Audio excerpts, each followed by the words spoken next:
تو جتنا کنورژن ہو رہا ہے، جتنا لوگ کنورٹ ہو رہے ہیں، اسلام قبول کر رہے ہیں، یہ تعداد 10 گنا بڑھ سکتی ہے۔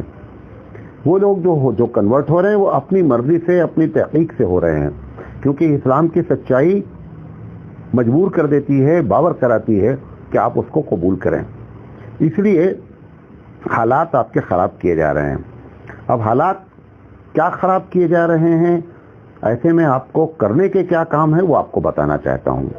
سب سے پہلی چیز بتانا چاہتا ہوں کہ دنیا کا ایک بڑا طبقہ جو آپ کے خلاف لگا ہوا ہے، اور وہ حقیقت میں آپ اس کو دشمن نہیں کہہ سکتے، وہ دشمن نہیں ہے، وہ آپ سے زیادہ نمازی ہے، آپ سے زیادہ سنت پر عمل کرنے والا ہے، آپ سے زیادہ وہ حدیثوں کو کوٹ کرتا ہے، لیکن اس کو یہ بیچارے کو نہیں معلوم ہے کہ ہمارا ریموٹ کس کے ہاتھ میں ہے۔ وہ انجانے میں ایک ایسی چیزیں کر رہا ہے کہ جو اسلام اور مسلم سوسائٹی کے لیے سخت نقصان دہ ہے۔ وہ کیا کر رہا ہے؟ کر یہ رہا ہے کہ جو چیزیں اصل میں مسلمانوں کی ایشو ہیں، اس ایشو پر سے اس کی نظر کو، اس کی توجہ کو ہٹا کر کے ایک ایسی چیز کے ایشو پہ لگانا چاہتا ہے کہ جس کا نتیجہ نہ اس دنیا میں نکلنا ہے اور نہ اس آخرت میں نکلنا ہے۔ وہ کیا ہے؟ وہ ایک مثال دے کر سمجھا، وہ تو بہت لمبی چوڑی لسٹ ہے، لیکن اس کی ایک چھوٹی سی مثال دے کر کے آپ کو سمجھانا چاہتا ہوں۔ میں واٹس ایپ کے 500 گروپوں کا ممبر ہوں، ہزاروں لوگ نماز کے ان مسائل پر بحث کر رہے ہیں جس کے نماز کے ہونے نہ ہونے کا کوئی تعلق نہیں ہے۔ مثال کے طور پر روزانہ رفع الیدین پر بحث ہو رہی ہے، روزانہ رفع الیدین پر بحث ہو رہی ہے۔ میں اس ساتھی سے پوچھنا چاہتا ہوں جو اپنے ساتھی کو رفع الیدین کرانے پر زور دے رہا ہے، کبھی اس نے اپنے ساتھی سے یہ بتایا ہے کہ نماز کے فرائض کیا ہیں؟ نماز میں سجدہ سہو کن بنیادوں پر ہوتا ہے؟ نماز ہماری فاسد کب ہو جاتی ہے؟ یہ باتیں کبھی اس نے بتائی ہیں؟ یہ نماز کا ایشو ہے۔ ایسے ہی ہر موضوع پہ ایشو ہے جو ایشو آپ کو معلوم نہیں ہے۔ تو نماز کا جو ایشو تھا کہ نمازی کو یہ معلوم ہو جاتا ہے کہ نماز کے فرائض کیا ہیں، نماز میں سجدہ سہو کب واجب ہوتا ہے، یہ وہ بندہ آپ کو بتانے کے لیے تیار نہیں ہے، لیکن وہ ایشو ایسی باتیں بتا رہا ہے جس کا تعلق آپ کی زندگی سے ہے ہی نہیں۔ تو ایک جو بڑا کام ہے جس میں الجھایا گیا ہے ایسے موقع پر، جبکہ ہم دوسرا کام کرتے، ہم دعوت کا کام کرتے، ہم تعمیری کام کرتے۔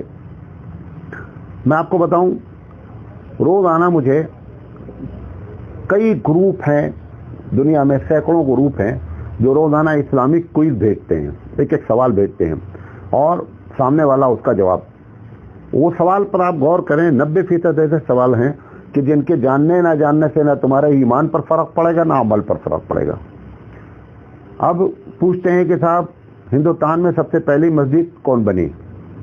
اچھا، تم جان لو گے تو آپ کو جنت مل جائے گی، نہیں جانو گے تو دوزخ میں چلے جاؤ گے؟ نہیں۔ نقصان کیا ہو رہا ہے کہ تم کو وہ بتا کر کے تم کو الجھا دیا، اور تم نے مولانا سراج کو الجھا دیا۔ ہم جو دوسرا کام کرتے، ہم ایسے سوالوں میں الجھے ہوئے ہیں۔ تو مسلکی اختلاف، نالج کا اختلاف، نالج کی طرف توجہ۔ علم ہمارے نزدیک حضور نے ہم کو جو دعا سکھلائی کہ اللہم انی اسألک علما نافعا، اللہ ایسا علم دیجئے جو نفع ہو۔ یہ آپ ایسا علم حاصل کرنا چاہ رہے ہیں، ایسی معلومات حاصل کرنا چاہ رہے ہیں جس کا کوئی نفع نہیں ہے۔ میں نہیں کہہ رہا ہوں اسلامی معلومات ہونی چاہیے، لیکن جس وقت میں اور جس وقت پر آپ کو جس طرف توجہ دلائی جا رہی ہے، یہ اس وقت اس کا ایشو نہیں ہے، ایشو دوسری چیزیں ہیں۔ تو ایک دنیا کا ایک بڑا طبقہ مسلمانوں کو اصل بات کی طرف سے ہٹا کر کے مسلکی اختلاف میں، فقہی مباحث میں اور جنرل معلومات میں، ان چیزوں میں پھنسا کر کے وہ کیا کر رہا ہے، آپ کو اور ہم کو برباد کر رہا ہے۔ میں آپ سے اپیل کرنا چاہتا ہوں کہ ایسے وقت میں اگر آپ ان چیزوں میں الجھے رہ جائیں گے تو دنیا کہیں جائے گی، اور جب آپ کو ہوش آئے گا تو دنیا آپ کے ہاتھ سے جا چکی ہوگی اور آخرت بھی چلی جائے گی۔ لہذا سب سے پہلی بات آپ سے کہنا چاہ رہا تھا کہ ایشو کو مد نظر رکھیں کہ اصل مسئلہ کیا ہے، اس کے جاننے کی فکر کریں، اور اس قسم کے بیتوکی جو بھی آپ سے، مثال رفع الیدین ہے، آمین ہے، ایک ہاتھ سے مصافحہ ہے، یہ جو بھی آپ سے بات کرتا ہے، یہ حقیقت میں اس کا ریموٹ کسی دوسرے کے پاس ہے۔ اس بیچارے، میں اس کو بھی الزام نہیں دے رہا ہوں، میں اس کو بھی الزام نہیں دینا چاہتا ہوں، یہ بھی بیچارہ جو ہے اس کو معلوم نہیں ہے یہ سمجھ رہا ہے کہ میں بہت بڑی تبلیغ کر رہا ہوں اور لوگوں کو سنت پہ لانے کی کوشش کر رہا ہوں. میں کبھی کبھی کہتا بھی ہے کہ آپ کو معلوم نہیں ہے مولانا صاحب کہ مجھے کتنا عشق ہے رسول سے, عشق ہے رسول سے تم کو, لیکن معلوم نہیں ہے کہ عشق رسول کا تقاضا کیا ہے. مولانا ابوالکلام آزاد نے لکھا نا کہ نماز تو ان کی بھی ہو جاتی ہے جن کے ہاتھ نہیں ہیں. تم رفل دین میں پھنسائے ہوئے ہو, نماز تو ان کی بھی ہو جاتی ہے جن کے ہاتھ نہیں ہیں. لہذا کوشش یہ کریں کہ مسئلے کو سمجھنے کی کوشش کریں. حالات ایسے نہیں ہیں کہ آپ اس کو اگنور کریں. یہ پہلی بات آپ سے کرنا چاہتے تھے. دوسری چیز, مسلمانوں کی بنیادی اصلاح, مسلمانوں کے اندر دین کا چلن, اس میں دو ہی لوگ مین رول ادا کرتے ہیں. ایک مساجد ادا کرتی ہیں اور ایک مدارس ادا کرتے ہیں. میں مساجد والوں سے اور مدارس والوں سے دونوں سے اپیل کرنا چاہتا ہوں کہ صحیح میں اپنا رول ادا کریں. آپ دیکھیں مدرسے ماشاءاللہ بہت زیادہ ہیں. ایک مدرسہ والا ایک بچے کو اپنے یہاں سے خارج کر دیتا ہے کسی وجہ سے, اس کے اخلاق اچھے نہیں ہیں, بدفعلی کا شکار ہے, کسی وجہ سے اس کو انہوں نے مدرسے سے نکال دیا. دوسرے مدرسے میں جب وہ داخلے کے لیے جاتا ہے تو بڑے آسانی سے دوسرا مدرسہ والا بغیر NOC کے, نو آبجیکشن سرٹیفکیٹ کے, کہ آپ کو وہاں سے کیوں نکالا گیا ہے وہاں سے لکھا کے لے کر کے آئیے تب میں آپ کا داخلہ لوں گا. کوئی دوسرا مدرسہ والا یہ نہیں پوچھتا بلکہ اس کا داخلہ لے لیتا ہے. اتنی بھی رحمت گوارا نہیں کرتا وہ مدرسے کا محتمم کہ کم سے کم ٹیلی فون کر کے پوچھ لے کہ مولانا صاحب یہ آپ کے یہاں بچہ پڑھتا تھا, کیا پرابلم ہوئی کہ آپ نے اس کو اپنے ہاتھ سے ہٹا دیا. یہ آپ اندازہ کریں کہ مدرسے ہم ذمہ دار ہیں. ہم کو اس بات کا احساس ہی نہیں ہے کہ مدرسہ چلایا کیسے جاتا ہے. وجہ کیا ہے؟ ایک بڑی تعداد ان کے ہاتھ میں مدرسے چلے گئے ہیں جن کے اندر کوئی صلاحیت ہی نہیں مدرسہ چلانے کے. ہم نے تو مدرسہ کھولا ہے, ایک بڑی تعداد ایسی ہے, میں سب کو نہیں کہہ رہا ہوں, لیکن ایک بڑی تعداد مدرسوں کی ایسی ہے کہ ہم نے اپنی روزی روٹی کے لیے مدرسہ کھولا ہے. مدرسہ مسلمانوں کی ضرورت سے زیادہ ہماری ضرورت بن چکا ہے. لہذا مدارس کو اپنا رول ایسے موقع پر بھرپور ادا کرنا چاہیے. اور مساجد کا جو عالم ہے وہ آپ جانتے ہیں کہ مساجد میں کئی مرتبہ آپ کو فیصد نکال کر بتایا ہوں کہ مساجد میں 90% مساجد اس وقت بھارت کی ایسی ہیں کہ جن ممبروں سے قرآن حدیث کی بات, دین کی بات ہونی چاہیے, اور دین کو ایک مکمل نظام حیات, دین ایک مکمل جو ہے وہ ہماری زندگی کی ایک اہم چیز ہے, وہ پیش کرنے کے بجائے 11ویں میں 11ویں کی تقریر, 12ویں میں 12ویں کی تقریر, محرم میں محرم کی تقریر اور رمضان میں رمضان کی تقریر, ایسے ہر مہینے میں 12 مہینے میں 12 تقریریں کی جا رہی ہیں اور نتیجہ اس کا صفر ہے, اور ہر سال وہی تقریر کی جا رہی ہے. ہمارے نبی کریم صلی اللہ علیہ وسلم نے مسلمانوں کی جو اصلاح کی تھی, مسلمانوں کے اصلاح کے دو ہی طریقے آپ نے استعمال کیے اپنی زندگی میں. ایک یہ کہ آپ نے 52 جمعہ اپنا صحیح کر لیا. سال میں 52 جمعہ ہوتا ہے, 52 جمعہ کو کیسے اپڈیٹ کیا جائے, کیسے اس کو سمجھایا جائے, لوگوں کے مسائل پر کیسے گفتگو کی جائے. اللہ کے رسول صلی اللہ علیہ وسلم ساری اصلاح جمعہ سے کر لیتے تھے. آج آپ کے جمعہ کی کیا حالت ہے؟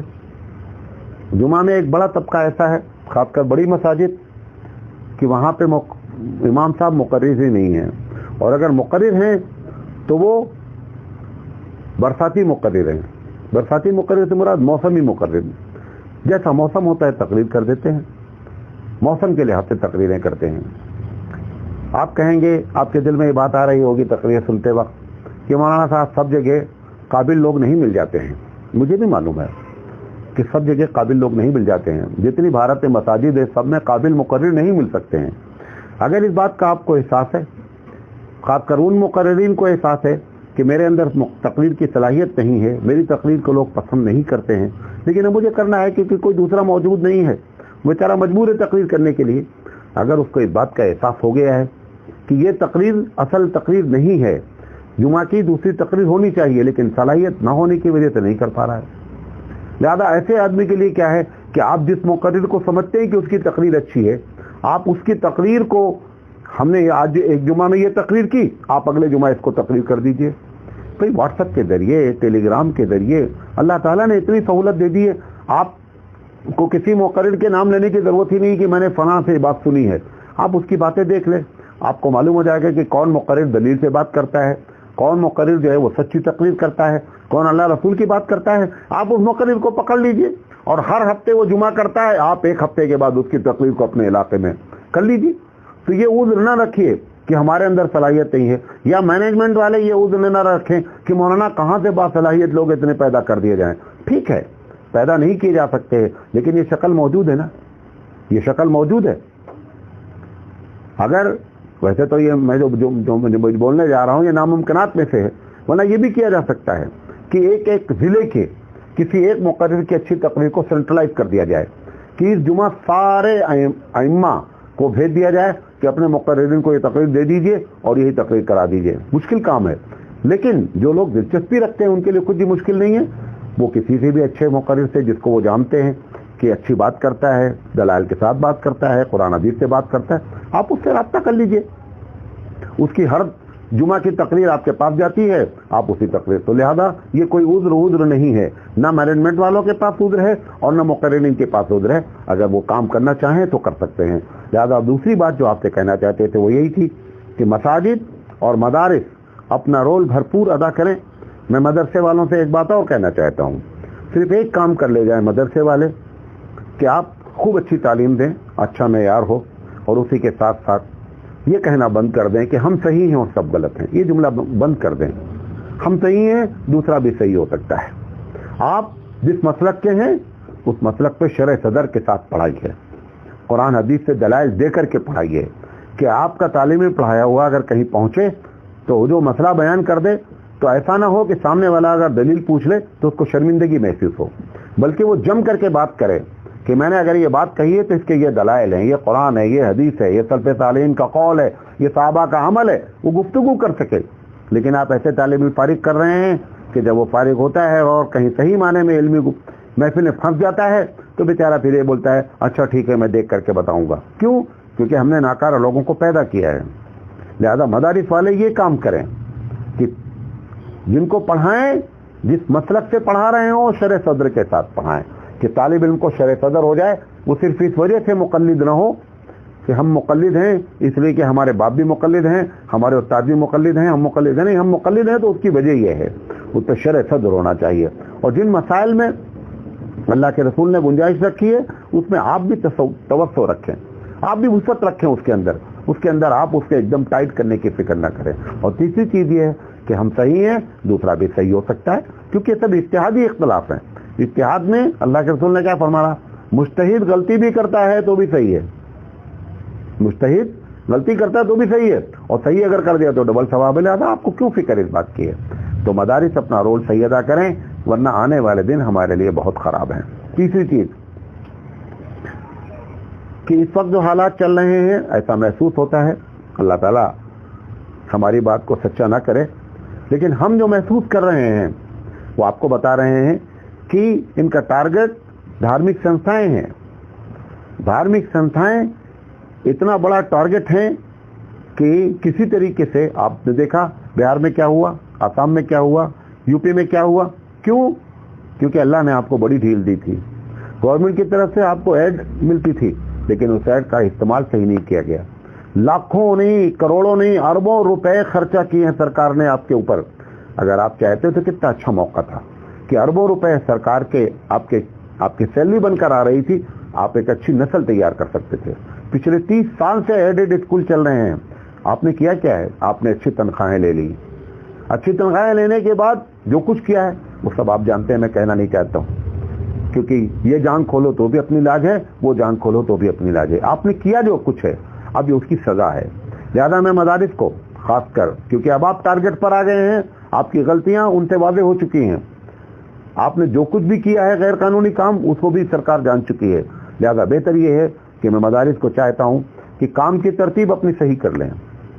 اتنے بڑے بڑے ادارے ہیں، اللہ جھوٹ نہیں بلائے، کم سے کم 60 سے 70% ہمارے ادارے ایسے ہیں کہ اگر قانونی لحاظ سے ان سے بات کی جائے، قانون پوچھا جائے کہ آپ کے مدرسے کا اکاؤنٹ کون ایڈ کرتا ہے، کون ایڈٹ کرتا ہے، آپ کی تعمیر جو بن رہی ہے اس پہ آپ کو پرمیشن ہے کہ نہیں ہے، تو میرا اندازہ ہے 70 سے 80% لوگوں کے پاس کوئی پیپر ہی نہیں ہے. اب تک آپ نے جو کچھ کیا، اچھا کیا برا کیا، اللہ بہتر جانے، لیکن میں آپ سے بتانا چاہتا ہوں آنے والے دن آپ کے لیے اچھے نہیں ہیں. لہذا ابھی ہوشیار ہو جائیں، ابھی تھوڑا سا وقت ہے، زیادہ 2 سال کا وقت اور آپ کے ہاتھ میں ہے. اس 2 سال میں آپ اپنے کام کی ترتیب صحیح کر لیں،